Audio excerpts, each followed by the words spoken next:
Thank you, Michael. Good morning, everyone. We're here. It's fall. It's a crispy fall day. It's not winter until December. It's a beautiful day. And we're here. And we have a wonderful speaker, and it's going to be a good service. And I love seeing all these familiar faces. It's good to see people that we know right here at church. So welcome to the gathering at Northern Hills. And right here on my program, I say, don't forget to welcome the people on Zoom. So they're on the wall. Who all's here? Okay. Well, thank you for being here with us in spirit today and virtually. My wife was going to Zoom in, so her name may pop up there. We'll see. Anyway, we do have a few announcements to get down to business. This Tuesday is our Tuesday discussion group. We'll send out the link tomorrow if I remember it. And anyone who is interested in joining with us in some informal conversation and just getting to know one another, 3 o'clock on Tuesday afternoon. So let me know that you want to be included. It's on Zoom. It's all Zoom. I'll send the link tomorrow. It will be lively, though. Live and lively, yes. Okay. Busy week for those who volunteer this week. We have Lighthouse. No? That was last week? Okay. Yeah, okay. Well, I hope it was great.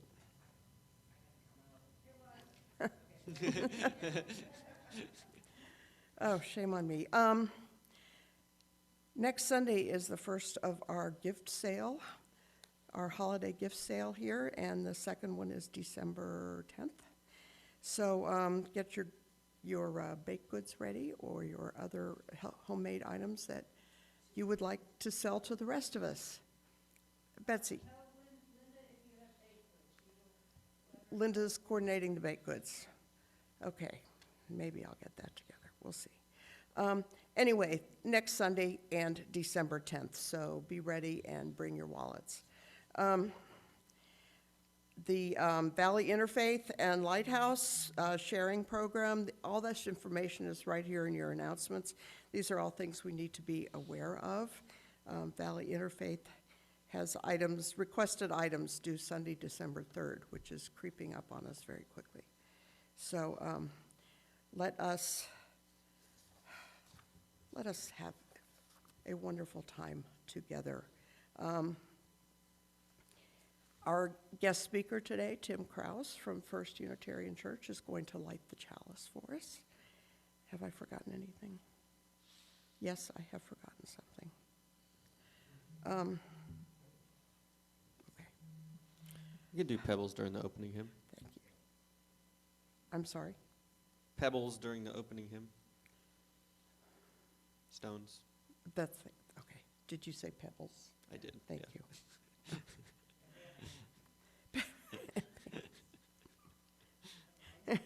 I'm just confusing you more. We're just ignore a me. little irreverent here. Have you noticed? Yeah. Okay. Okay. Anyway, our guest speaker, Tim Krause, is going to light the chalice for us today as I read what he has sent us. As we light our chalice today, we are humbly recognizing that we have been given such immense bounty from the great Miami and Ohio River valleys.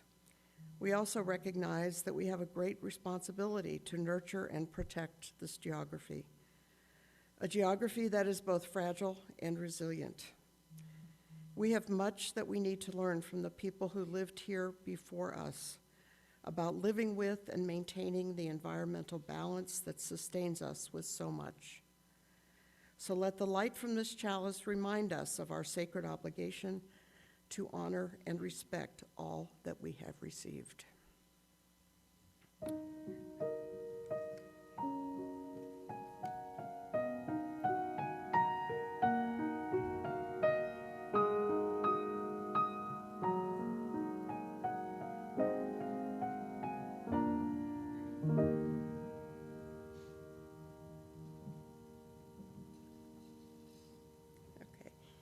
So let us join together and sing For All That Is Our Life. It's hymn number 128. During that time, if you have something on your heart that you would like to remind us of, remind yourself of, please come forward and drop a stone in the water bowl during the hymn. Thank you.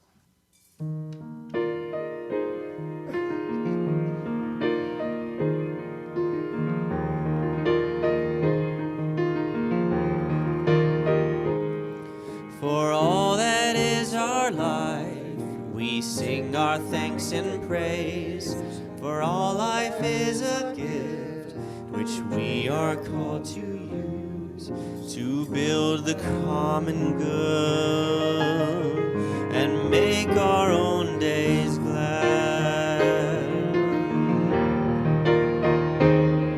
For needs which others serve, for services we give, for work and its rewards, for hours of rest and love, we come with praise and thanks for all that is our life.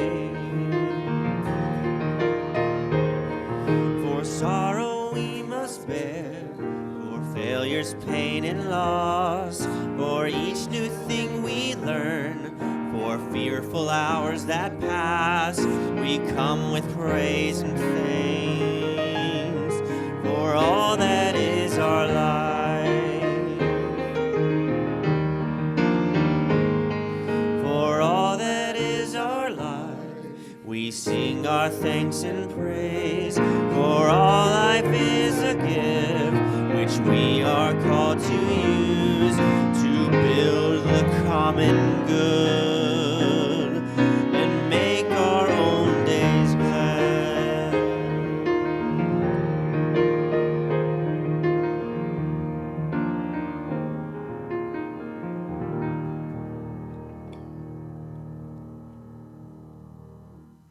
Thank you, everyone. What a great song. Please join in reciting our unison affirmation. We pledge to create a welcoming community that celebrates human diversity, encourages spiritual growth, fosters responsiveness to our world, and commits to the future of all children. We're fortunate today to have a video, How to Apologize. This is produced by the director of its whole life education at First Church, Meredith Plummer, and it is meant as a story for all ages, and all ages are here today, so let us appreciate.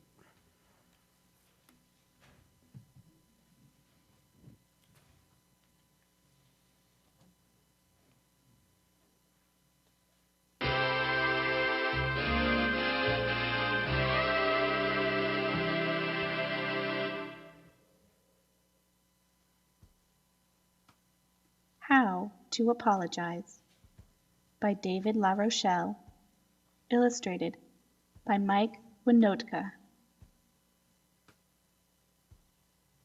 Everyone makes mistakes. Whether you are big or small. And when you've made a mistake that has hurt someone or something, the right thing to do is apologize. Apologizing can be hard, especially if the other person is mad or if it's someone you don't like. But it's important to apologize anyway, even if that person owes you an apology too. Your apology can be simple. Tell the other person you're sorry for what you did. I'm sorry I borrowed your socks without permission. Don't make excuses. No. I'm usually much more careful, but I had an itch on my knee and a mosquito flew down my throat and I was trying to avoid a dangerous-looking crack in the sidewalk, and if your ladder wasn't taking up so much space, I wouldn't have bumped into it. Yes. I'm sorry I knocked you over. And be sincere. Not sincere. Mom told me I had to apologize for putting your doll in the fishbowl, or I can't go outside and play baseball, so I'm sorry. Not sincere. Ha! Ha! I'm sorry I accidentally squirted you with the garden hose when you were weeding the flower bed. Ha! But you have to admit, you look hilarious. Not sincere. Look at the new glow-in-the-dark watch I got for my birthday. And I'm having a cupcake party on Saturday, and I'm sorry I sat on your violin. And guess who's going to be the star of the dance recital next week? Me! Sincere.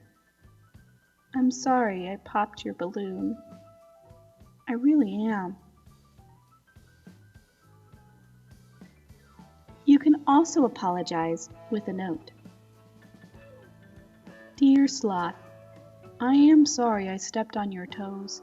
I should not have been running so fast. Snail. Even if the mistake happened a long time ago. Do you remember back in 1987 when I called you a pokey pants? Yes? It's never too late to apologize. I'm sorry. Thank you. If possible, try to fix the mistake.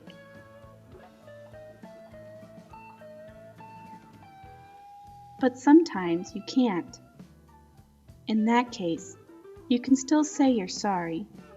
Then take steps to avoid making the same mistake again. We're very, very sorry. It might be difficult, but apologizing will make you feel better. Most importantly, it will make the other person feel better. And that's why we apologize. I wonder, who do you need to apologize to?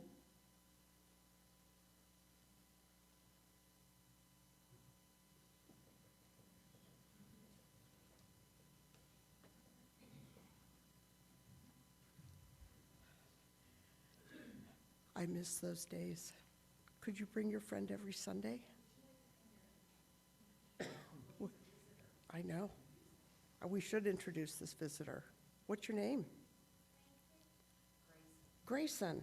What a beautiful name. Welcome to our space. You're welcome. Okay. We have a responsive reading before Tim gives his talk for us, and it is, I believe it's included in your program. If not, oh. Is it on the, oh, it's on the slide. Whew. Okay. I will begin. We were guests in a house we did not build. Then we took this house from those who loved and protected it for so many, many generations. And now we mistreat this house in almost every imaginable way. We have poisoned the water. We have polluted the air. We have clear-cut the magnificent forests. And we have littered the open spaces with our waste. The ancestors and descendants of those who welcomed us into this house survey the damage we have done with tears in their eyes. We have a responsibility to repair the damage and to repair the brokenness from so many generations before us. We have a responsibility to stand in this breach and loudly proclaim, enough. Enough of this devastation, enough of this injustice. And now I'm really happy that Tim Krause has agreed to come and give this talk to us today. Tim is a master of local history and of the indigenous history of this region, and is a master at justice and kindness. So let us welcome him. Thank you.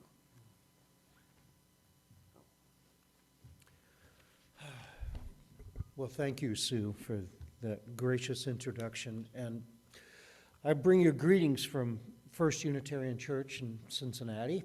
And as you probably know, we are sister congregations because this congregation originally was part of First Unitarian Church until 1961. And so we have a special affinity for each other, and that's wonderful. And I always have enjoyed this space. This is one of the most beautiful spaces that I've ever been in for a church service. So I'm always happy to come back here to be with you. Because this is the month of November, and it's also known as Indigenous Peoples Month, I was asked to talk about the indigenous history and presence in our part of the world, and then why that is important. This is a difficult topic because, for the most part, our dominant European culture has erased this history from our collective understanding and our collective memory. And this erasure and moving people from our culture and history is one of the final acts of genocide. And we need to accept that fact. It finishes what the physical act of genocide could never, ever accomplish: the complete erasure of a people. If no one remembers a civilization and a group of people, it is as if they had never existed. And that's true for most of our people today. We have no memory or recollection of who came before us in this land. So one of the first things that we can do to reverse the process of genocide is to remember. To remember a people and their contributions to human understanding and consciousness. To recognize their existence as part of our collective history. And then to learn what we can from their wisdom about how the world works and how to sustain ourselves in that world, because they did it successfully for more than 2,500 years before we ever got here. We are all receivers of wisdom that comes to us from many different sources: our parents, our grandparents, our cultural elders, our young wisdom seekers, and those who came from our collective history. We are richer for the experience when we honor and recognize our interconnectedness, that's our seventh principle, with those who came before us and those who will carry on after us. In this sense, remembering and honoring all of that, the past and the future, is a spiritual practice that we must learn to do in a conscious way. So when we walk through a sacred space created by a distant people, we will be better able to appreciate what they held as sacred and important, just as we want to pass on to our descendants what we hold to be sacred and important. That's the responsibility of every generation that they have to the future generations. Part of what I want to do today is to take us on a spiritual journey of remembering things that we never knew. The first image that I will show you is a very special map that was drawn of the downtown of Cincinnati. And this was done in 1815.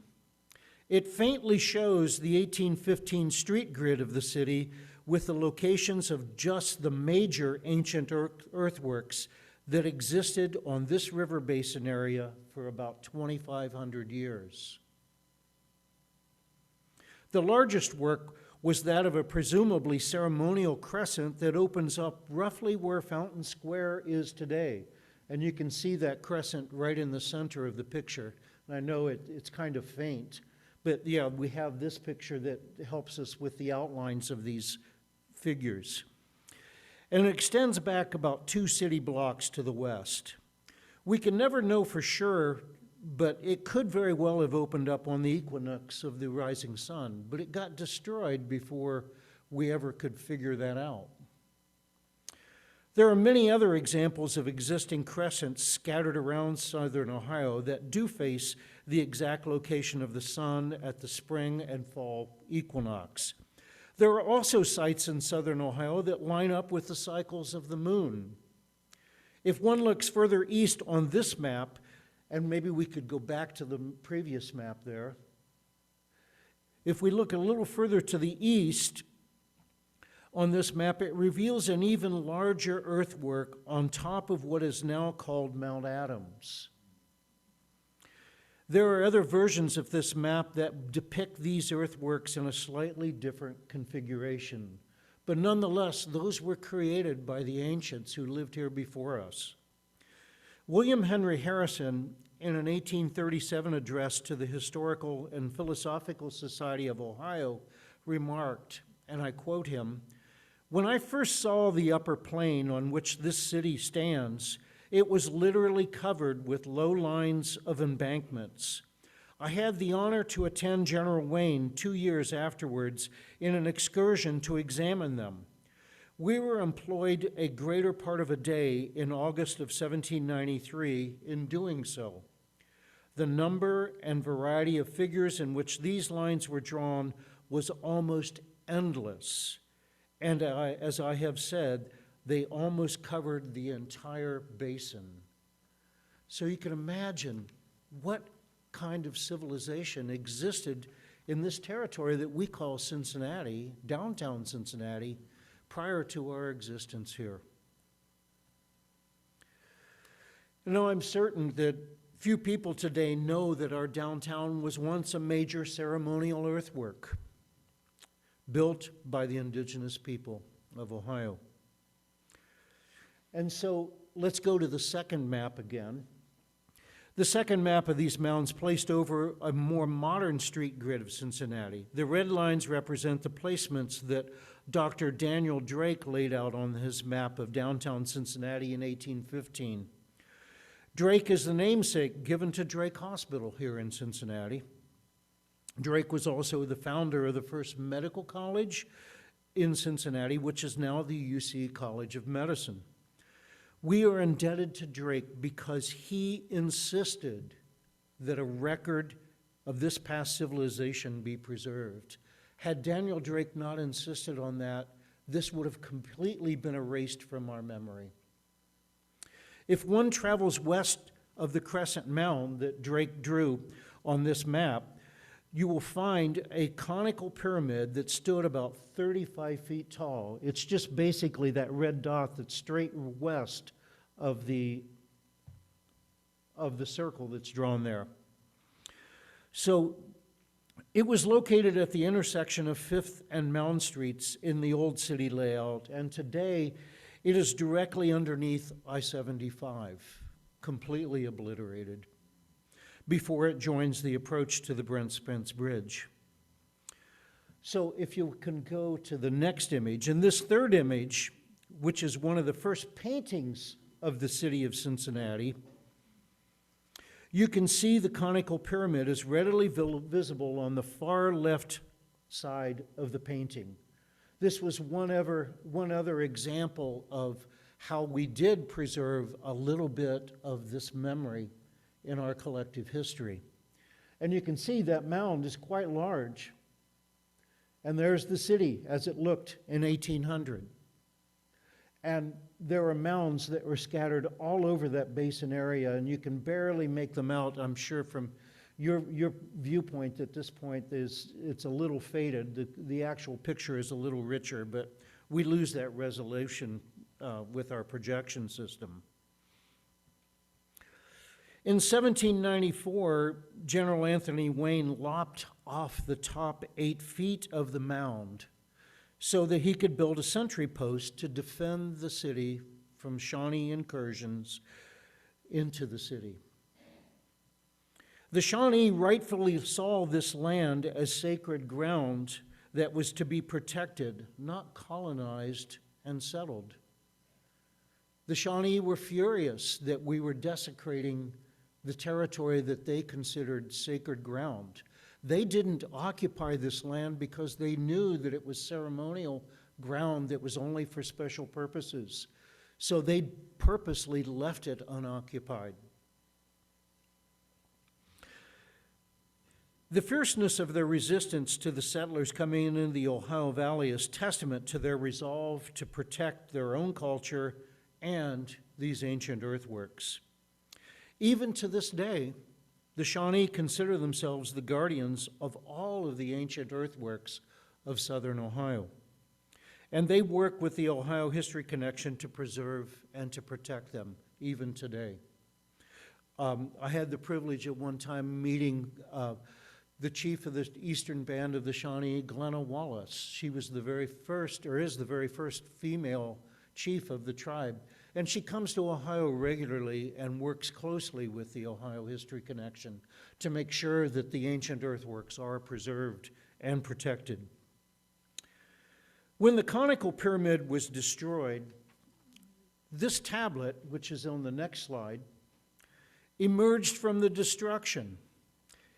Now, this tablet's pretty unique, and the Cincinnati Museum Center holds this tablet, but they don't display it.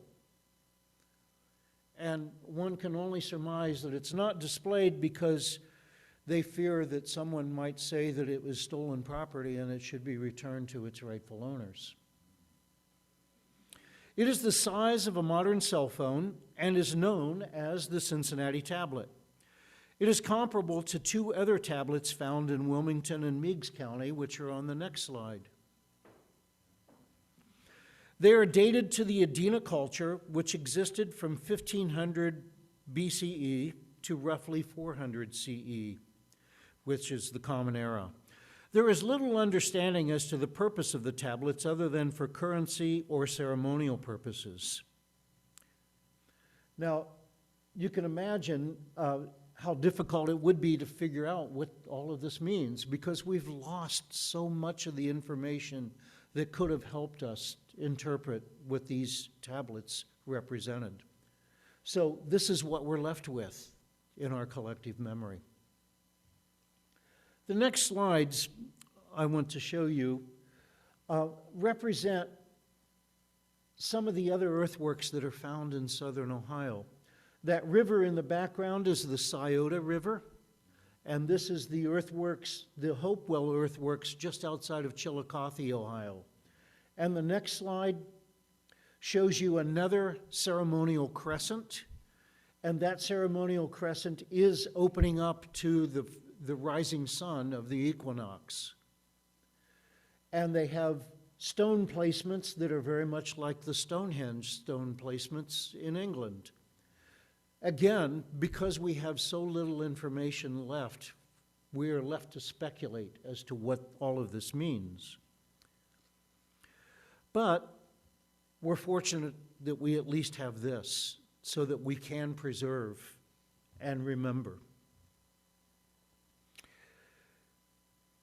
And then lastly, I wanted to show you the next slide of Serpent Mound.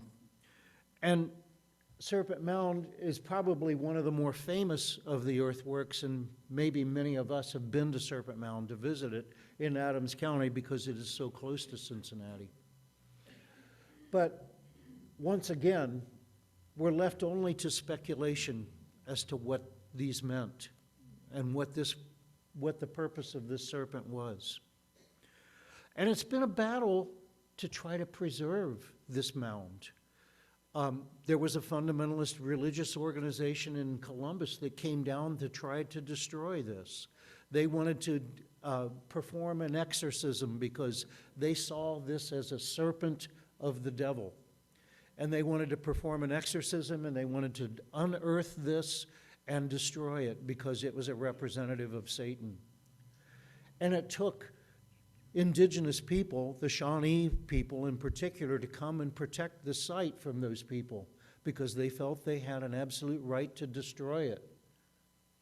So that gives you an idea of the kind of cultural resistance that exists even today in preserving and celebrating and honoring the kind of people, the people that came before us.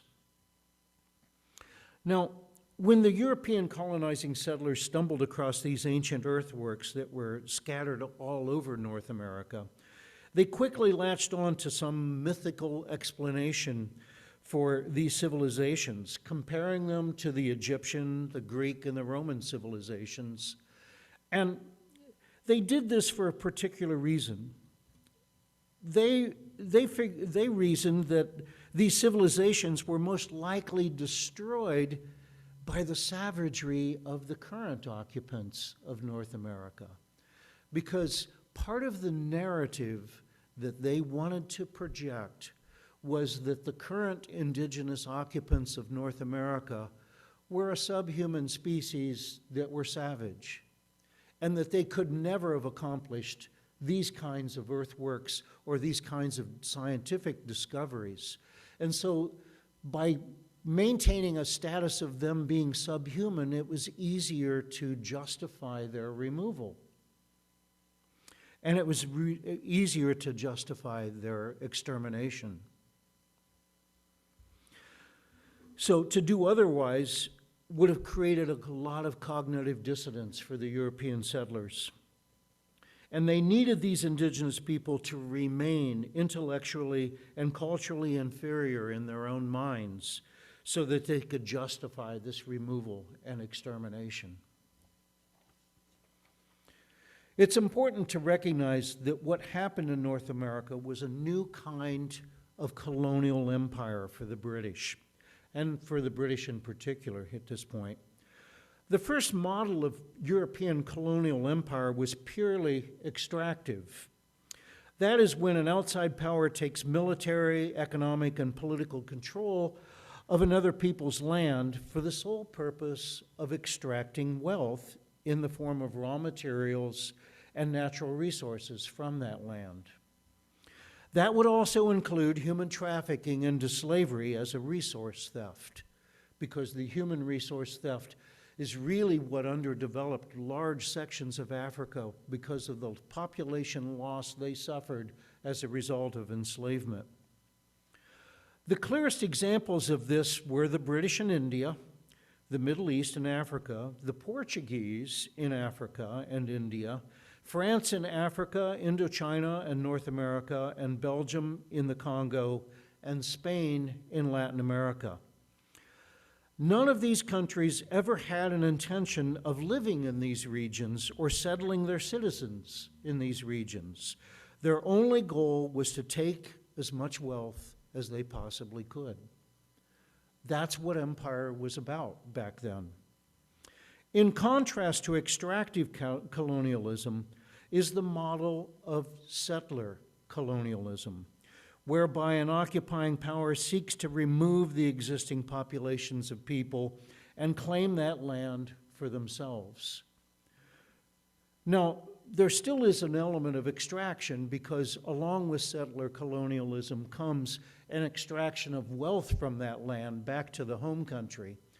But there's also this element of trying to reclaim this land or take claim to this land and settle it because you have an expanding population in your home country.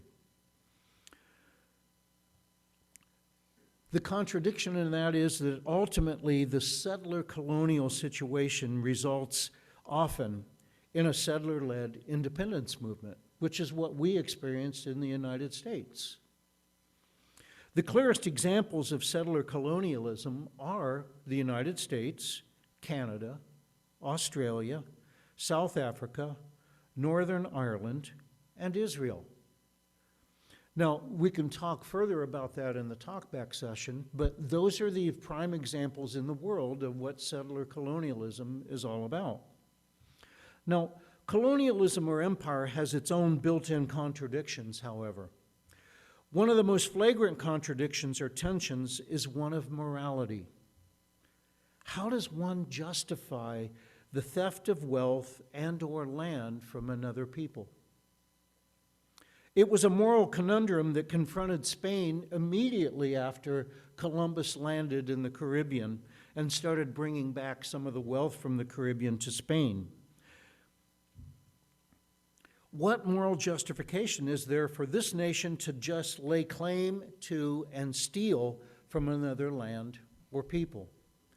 In 1493, 1 year after Columbus's voyage, Pope Alexander VI issued a papal bull stating that any land not inhabited by Christians would be available for discovery and claimed by any Christian ruler, so long as, quote, the Catholic faith and the Christian religion be exalted and be everywhere increased and spread, that the health of souls be cared for, and that the barbarous nations be overthrown and brought to the faith itself. He created a religious justification for empire. Additionally, the Pope recognized that there was a competition for world empire between Spain and Portugal. And they didn't want that kind of a conflict to disrupt Europe at that point. So also in this pronouncement, the Pope further declared that there should be a line of demarcation that split the world in two between Portugal and Spain. Pretty amazing. This gave Spain most of North and South America over to East Asia, which is why Spain settled in the Philippines, with Portugal claiming what is now Brazil, all of Africa, and Central and South Asia. This so-called doctrine of discovery outlived the empires of Spain and Portugal, but ultimately became the rationale for any Christian European power to claim any non-Christian land for their own. So no longer was there going to be a moral problem with empire. This doctrine of discovery was even enshrined in the U.S. Supreme Court case law in 1823. Think about that, 300 years after the papal bull, it's still being used, when the Supreme Court ruled unanimously that all European nations had an absolute right to New World lands. Now, this comes as a result of a conflict between indigenous peoples filing legal suit against the United States for taking their lands, and the Supreme Court saying, we've got every right in the world to do it.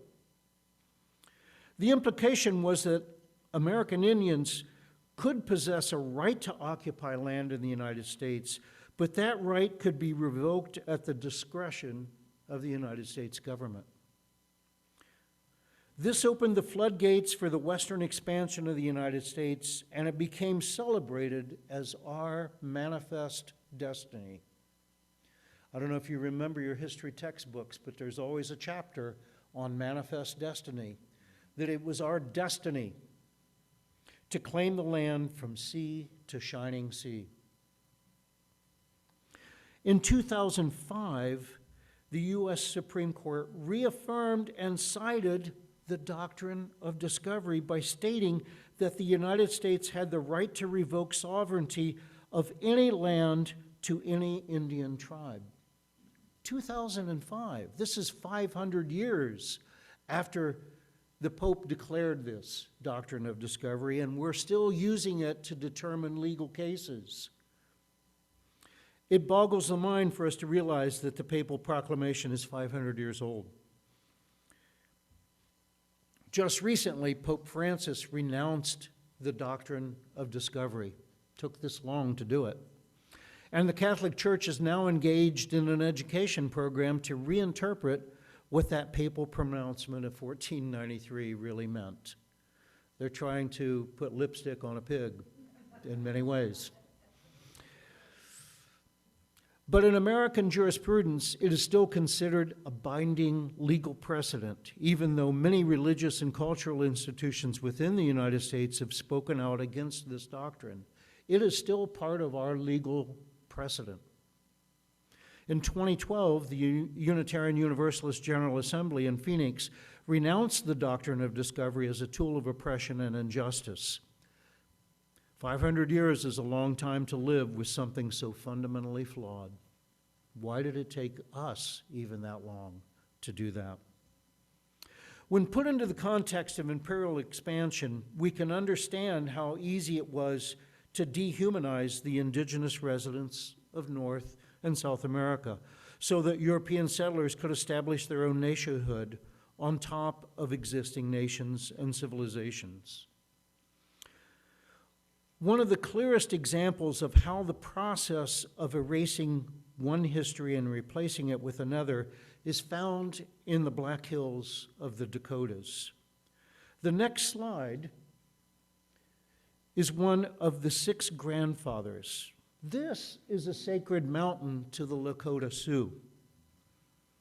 The 6 grandfathers represent the 6 directions of east, west, north, south, up and down. And they were identified in this mountain as a part of a shamanic vision that a Lakota medicine man had back several centuries ago. It was a revered spot for the Lakota before General George Custer discovered gold in the Black Hills. And we all know what gold does to the European mind. It's what drove Columbus, it's what drove the Spanish Empire, the drive for gold. It's what took us to California as well.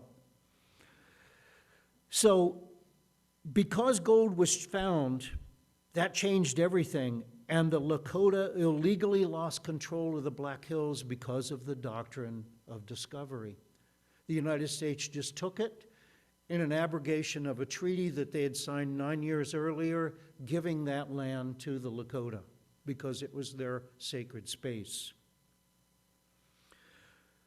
So the Black Hills were annexed in 1877. This is just one more example of the doctrine of discovery in action.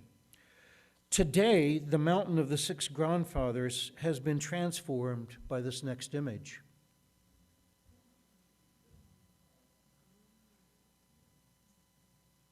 Can you imagine what this means for the Lakota to see Mount Rushmore and what it means to them?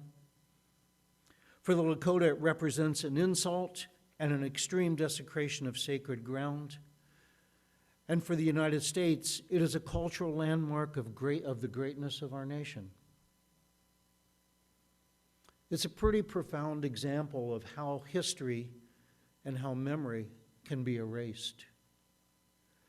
This was a deliberate act. The people that decided that the 6 grandfathers was going to be the location for this monument knew very well what they were doing. They knew that they were erasing history. Now, I've only scratched the surface of this topic that deserves so much greater thought and attention from people who want to practice their faith in a consistent and believable way. Excuse me. How do we acknowledge that our existence on this land is the result of a fundamental injustice? How do we do that? The colonial process of removal and erasure was not inevitable. Our ancestors could have chosen another path. We could have negotiated a shared coexistence with the indigenous people of North America. That would have benefited both peoples immeasurably. As it was, we gained so much from the indigenous residents of North America. We learned from them how to survive in this new world and geography. We learned agricultural techniques that created our survival. We also learned our federal system of democratic governance from these same people. It was the Iroquois Confederation that inspired Benjamin Franklin to introduce a federal system that granted powers to a national government and to a state government at the same time. It was a method that the Iroquois used to keep their confederation functioning, to give local autonomy where they could and national unification where they needed it. A world of mutuality and shared learning could have made a world of difference for everybody. Just think what we could have done had we not wasted all of that effort in destruction and eradication of a people, if we could have cooperated with each other. But now we are where we are. And the question is, where do we go from here? The first step is to recognize and publicly acknowledge this fundamental injustice. That is why the UUA in all of its activities acknowledges and remembers the land and the people from whom we have expropriated and in some cases still share space.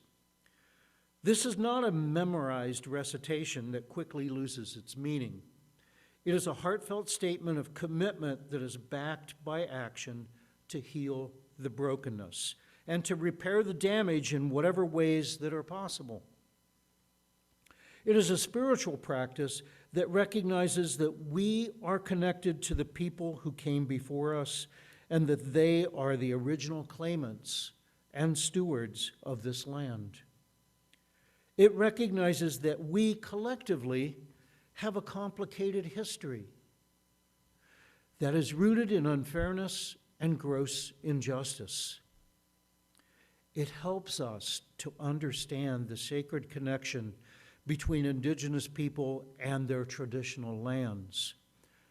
It recognizes that we are only the most recent inhabitants to occupy and lay claim to this land. And because of that, it emphasizes that we have a stewardship responsibility for this land that must honor the present, the past, and the future. That's an overwhelming responsibility. But it's something that we have brought on ourselves. And it hits at the core what is meant to be a people who consciously strive to put their faith into practice.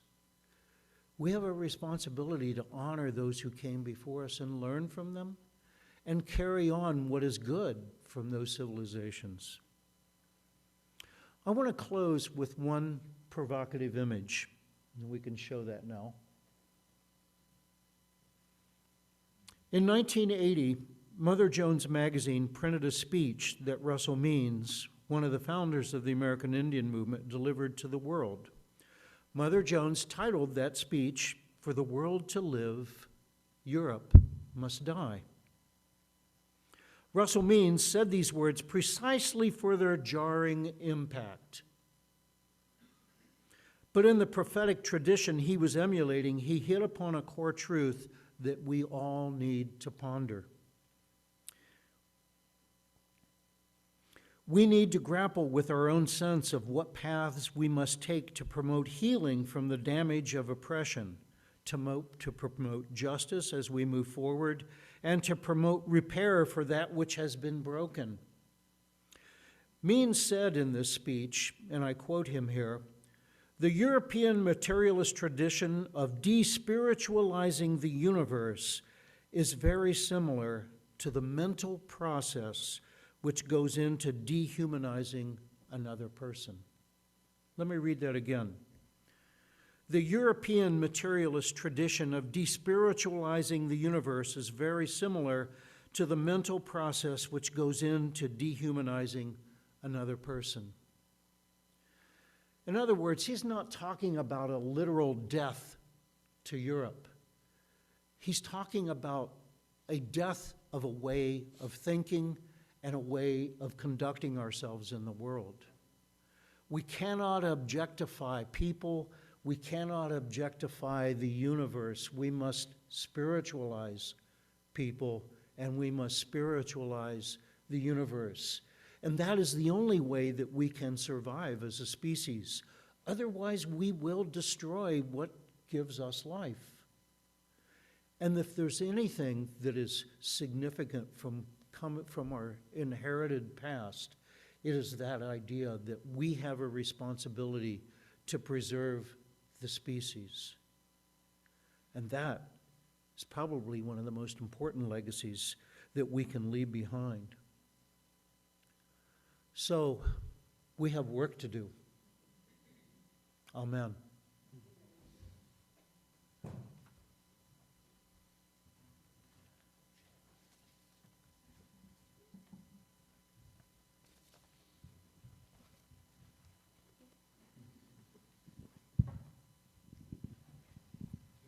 Tim, thank you.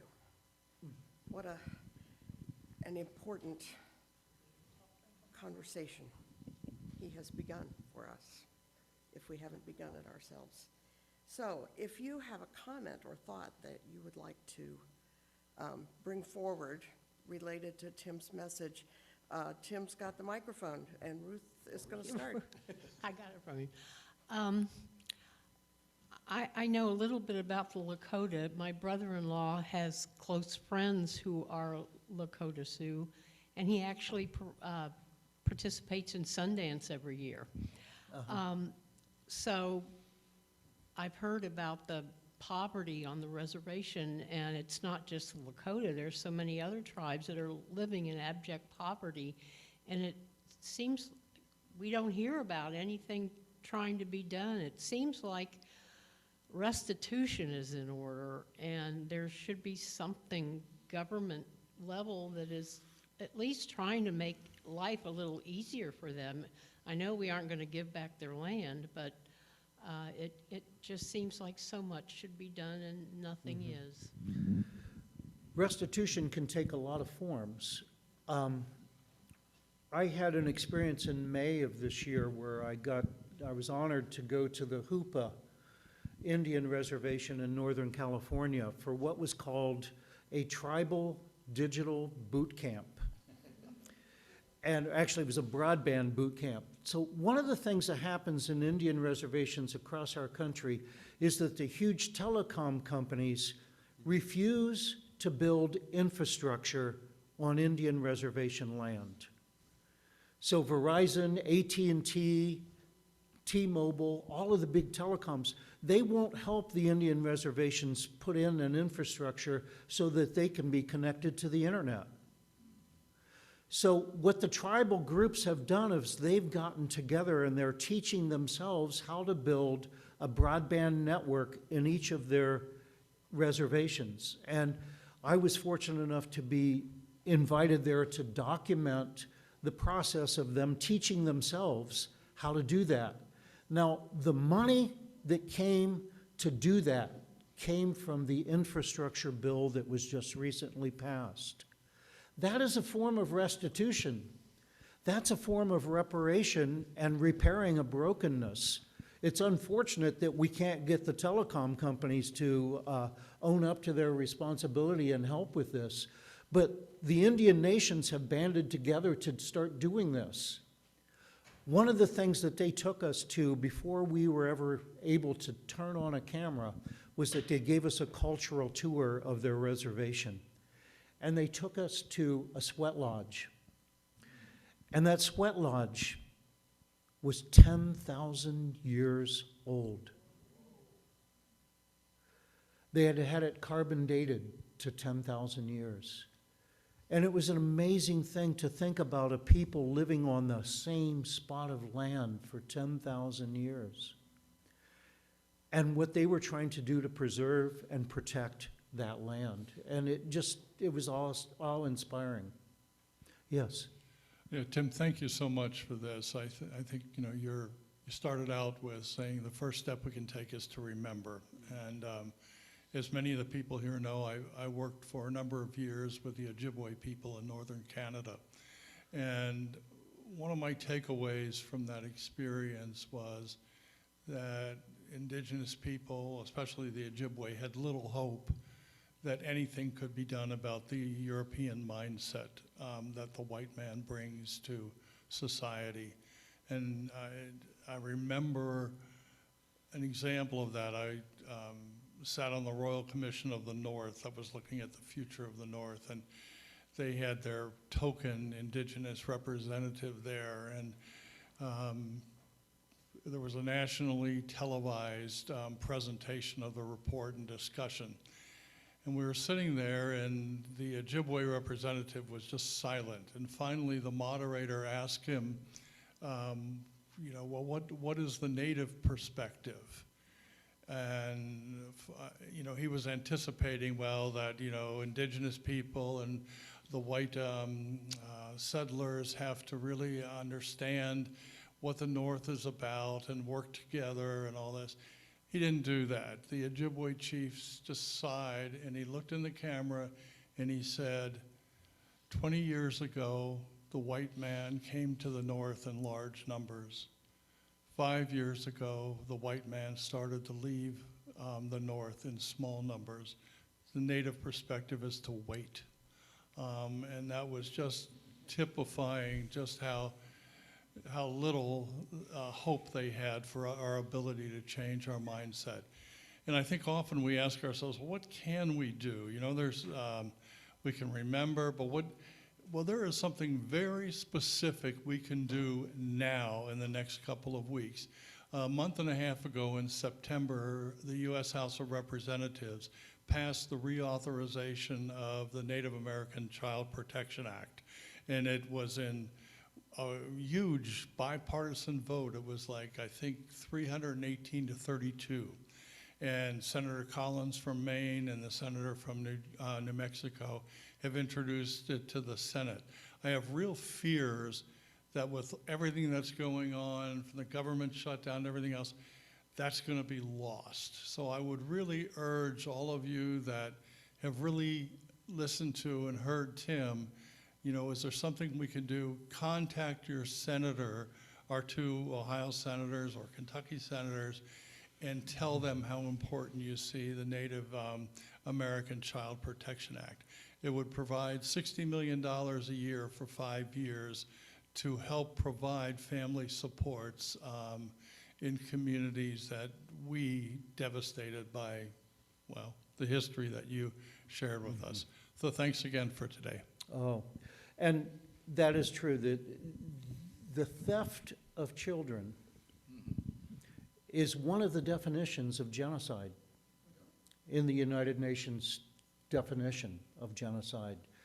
When you start taking children away from a people. Putting them in Indian schools. Yeah. And Unitarian Universalists are not without their responsibility in that. We operated an Indian school in 1890s. So we participated in the theft of children from their families and from their tribes and tried to beat the Indian out of them. There is one example of reparation that I have witnessed. If you take a trip to Niagara Falls, you will pass on the thruway going towards Niagara Falls, the Seneca Nation. And the Seneca Nation was granted the city of Salamanca. New York State gave Salamanca back to the Seneca Nation.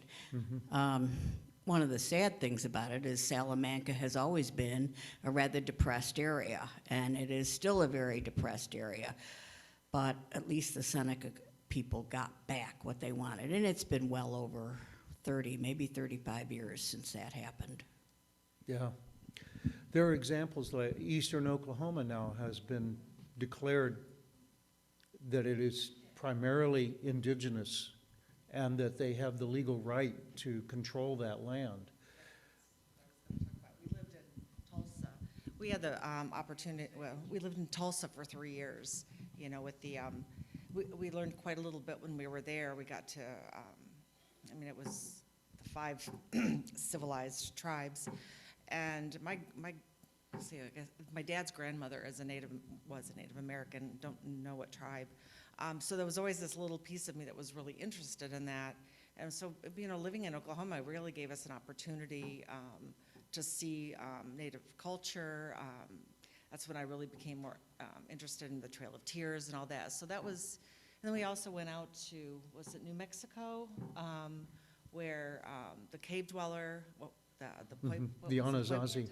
Bandelier, yeah, and all that. So having grown up in Ohio in Defiance, you know, you talked about Matt Anthony Wayne. You know, that's all I heard about growing up. So it was nice to have that opportunity to see, try to see things not through our Western eyes, which is really hard to do. Right. But, yeah. Well, I attended Tecumseh High School. And throughout my high school career, his name was never mentioned once in our curriculum. He was erased from the history classes that I had, even though my school was named after him.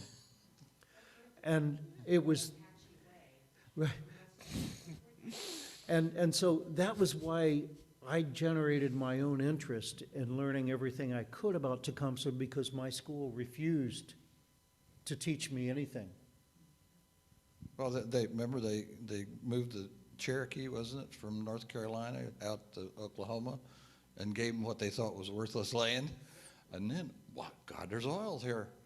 And of course, they took it away. Or they got them drunk and they sold it Yeah. to, I mean, it was Well, bizarre. it is probably not coincidental that the decision that eastern Oklahoma does belong to indigenous people now that the oil fields are depleted.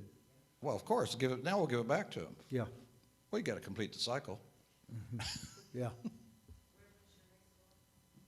See, I grew up north of Dayton, between Dayton and Springfield, and that's where Tecumseh High School is. Yeah.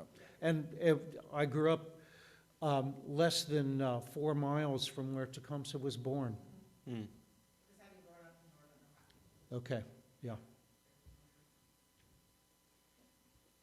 But I think you're right about the Indian Child Welfare Act, that we do need to put pressure, and we do need to lobby our elected representatives. But it's a thing that there are these specific acts like that we need to engage in, but we also need to do the global rearranging of our minds to talk about what it really means to call all life sacred. Because that's what Russell Means was getting to when he talked about Europe must die and the despiritualization of the universe. It's possible for both the scientific understanding of the world and the spiritual understanding of the world to coexist with each other. It's a both and. We need the spiritual understanding of the world so that we look at the physical and scientific explanation of the world with awe and wonder, and also with a determination to preserve. Didn't they just designate the Serpent Mound special like this year? Yeah. National Heritage. I think we need to remember when they're talking about, when you talk about the erasing somebody from history, it's no different than not teaching Black history. Exactly. Well, that's true for any, the problem that every dominant culture has is what do they do to the non-dominant cultures? Do they honor them, or do they try to erase them? And our experience in this country is that we've always tried to erase the non-dominant culture because there's been this drive for what people consider a false sense of unity. Just wait till we're not the dominant group. Right. We already aren't anymore. Yeah, we need to, Yeah, we need to move on. we should probably wrap up. It is 11:50. So, thank you very, very much.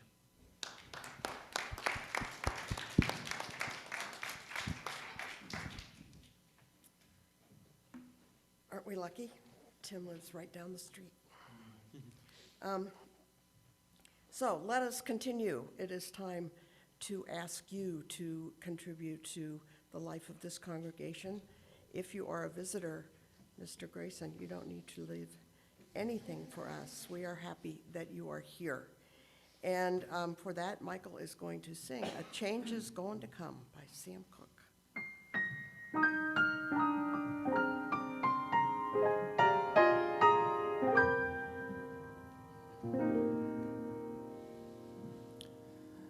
I was born by the river in a little tent, oh, just like the river. I've been running ever since. It's been a long time coming, but I know change's gonna come. Oh, yes, it will. It's been too hard living, but I'm afraid to die, 'cause I don't know what's up there beyond the sky.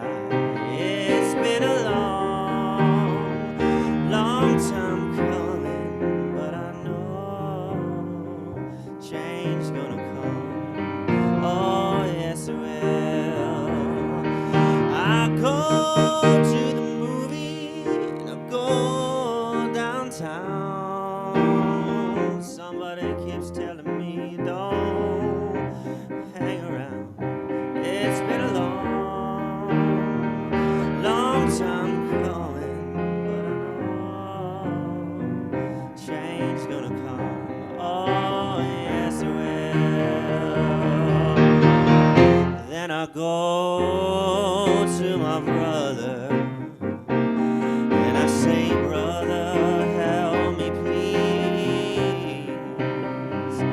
But he winds up knocking me back down to my knees. Oh, there were times that I thought I couldn't last for long, but now I think I'm able to carry on. It's been a long time coming, but I know change gonna come. Oh, yes it will, but I know change gonna come. Oh, yes it will. Oh, yes it will.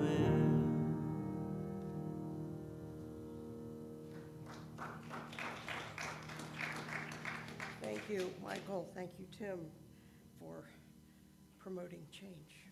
And we thank you on behalf of the gathering at Northern Hills for your contributions today.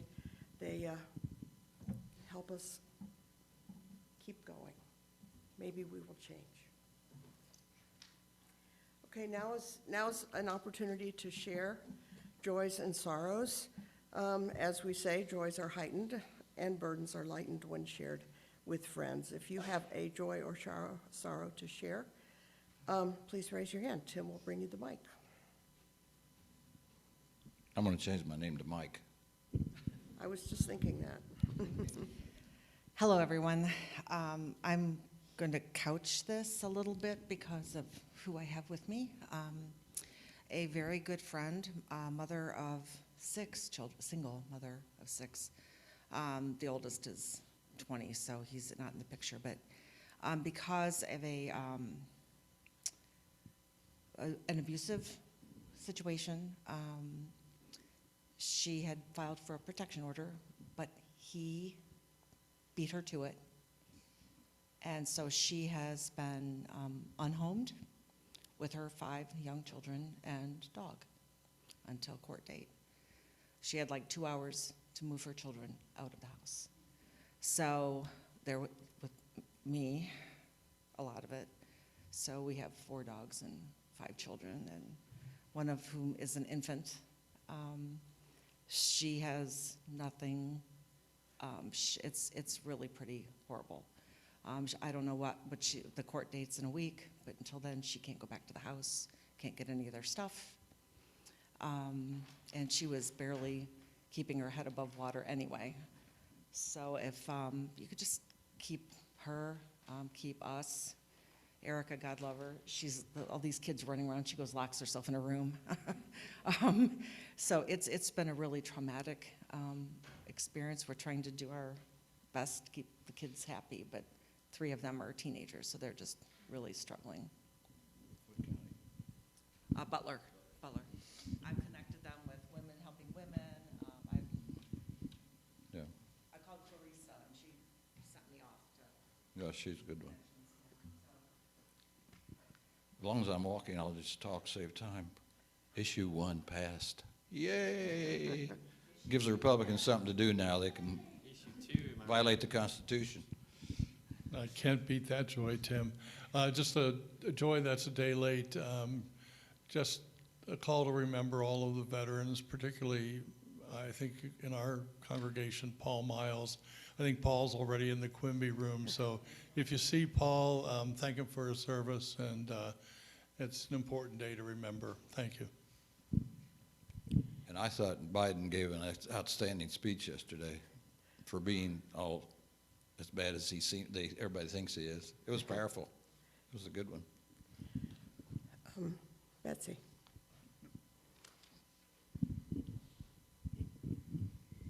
Has anybody heard how Andrew is doing?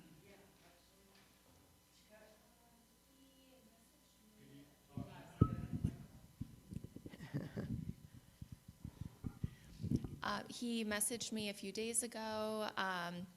We didn't chat very long, but I asked him how he was doing. He said he's back home. he's doing okay, that they switched his medication, so hopefully that'll improve things. Good. Well, you think you're special, do you? This is a happiness. I think we should all sing Mary Lou happy birthday because she's going to be 92 on Tuesday.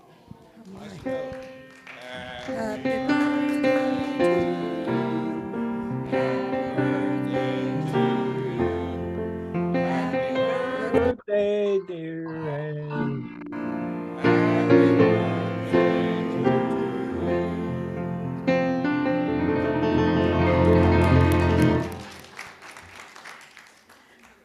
Thank you, Betsy. A joy indeed. I'm going to come up here because Lindsay asked me to do this, and then we were supposed to build it into the program, but it didn't get built in. But I'm here to talk about pledging. I'm going to squeeze it in right now. And I didn't really formulate anything. I just thought I'd speak from the heart. It is just such a gift and a wonderful thing that a lot of people don't have, to have a community like this where everybody is, it's really pretty much all for one, one for all, just a resource of having all these people that you know would help you or console you or talk to you or something, just anything, but to have this forum, this place, it costs some money, and if it went away, you know, people leave the congregation for various reasons, people that you really like, and you just kind of know, well, they're gone, and I really like that person, but I probably won't see them all that much anymore. So we got to hang together here and support the space. I can't think of money that is better spent than to nurture this community. So the pledge letters are out. I know we got ours the other day, and please, whatever you can do, or even if you can't do anything, it's understood, but a response is very much needed and helpful. You can bring up your responses and put them in the basket on Sundays. You don't have to mail back. Thank you, Jack. World's most exclusive club. I will just add one joy to this, is my wife, who's been in the hospital or in rehab for more than 6 weeks, is coming home this Thursday, I think. And I'm, of course, she wants to be home. I want her home. Not to say that I'm not really stressed out. So, but we thank you for all the support and care that you've given to both of us. So we will keep going. Linda? Yes. I don't know if she's up there or not. Let's check Zoom. Excuse me? There's no change. I know she wanted to hear Tim. She doesn't want to hear us, but she wants to hear Tim. She may have turned it off, the good part. Okay. Let us share one last hymn together. I know it's been long, but it's been a very important morning, and we thank you for being here. Let us close out with a hymn. This is my song, number one. I think it's 159. It's just left over from last week. Last week was 126. Okay.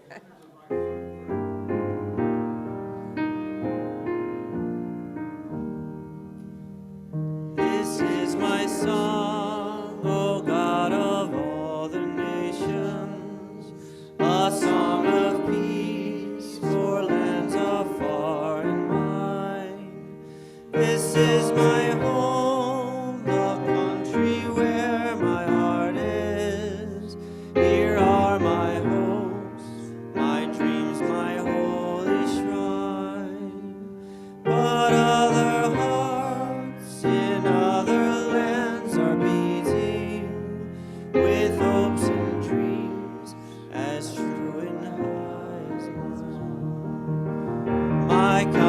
skies are bluer than the ocean. A sunlight beams on clover field and pine. But other lands have sunlight too and clover, and skies are everywhere as blue as mine. Oh, hear my song, thou God of all the nations, a song of peace for their land and for mine.